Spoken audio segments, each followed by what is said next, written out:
students. In this video, we are going to discuss about the memory location and addresses concept in the computer organization and architecture subject. What is memory? It is a kind of component which is used to store the data. Each memory unit is divided into millions of storage cells. Each cell is capable to store the fixed amount of data. The fixed amount of data is represented as 8 bit. Okay. For this, you can consider our classroom. Our classroom is fixed in size. It is capable to hold 70 students. Then the next one is memory location. What is memory location? Why we need this memory location? Memory location, which is used to store the data. Okay. This storage of data, it represents the single unit. Single unit of memory is known as memory location. While we are storing data in each cell, it may be a byte or word. If we are going with the word, it may be a 2 byte, 4 byte or 8 byte. This bytes, it may vary, depends on the architecture. Then the byte, it will use the byte addressable concept.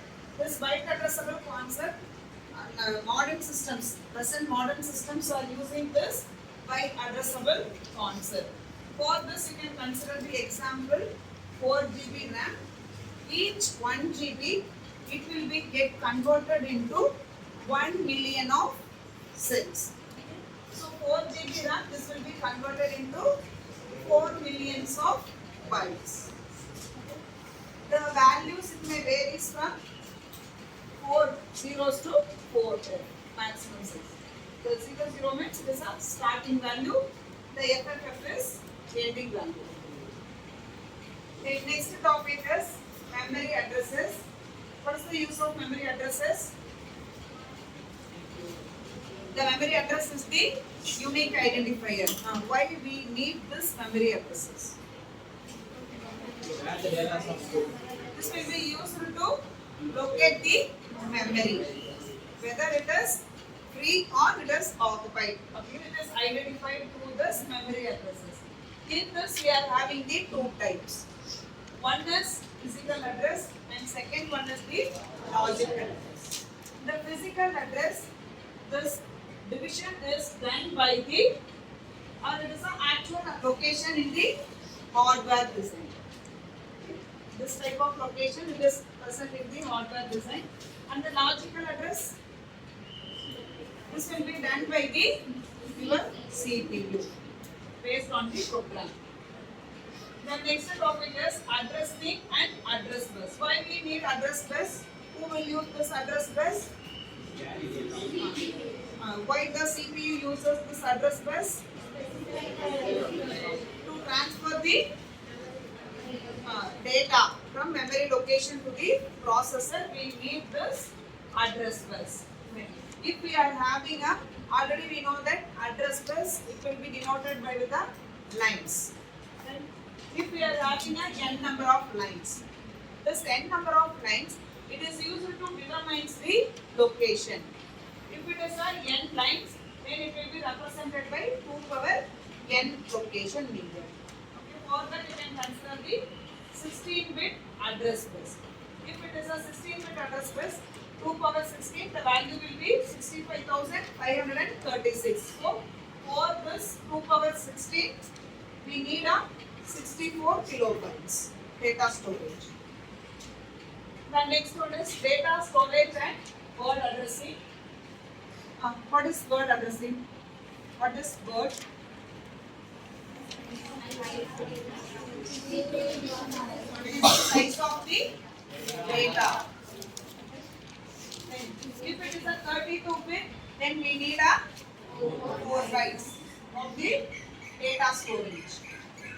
Again, we are having the two types, byte addressable and the word addressable.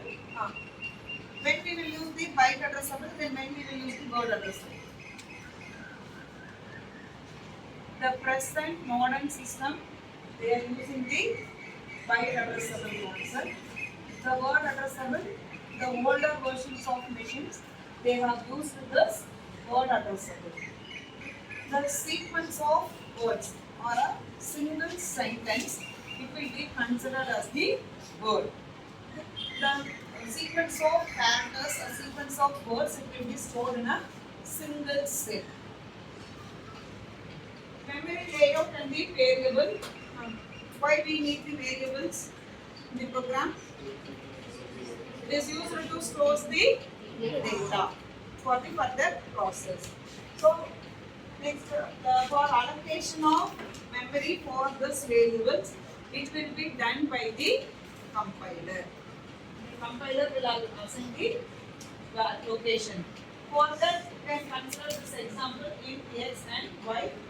Usually for integer data type, we will allocate the 4 bytes. So the first value you can consider it as 1000. The memory will be divided like this only. Cells, different cells. The starting address you can consider it as 1000. So the first value 5 for the variable x and the integer data type, which will be stored in location 1000. The next value will be 10. It should be stored in 1004. Why? Because integer data type, it is capable to hold the 4 bytes. The next one is Indian. What is the use of Indian? This is used to order of the storage is decided by this concept. Okay. In this we are having the two types, Little Indian, Big Indian. Little Indian will start storing the data from smallest value to largest value.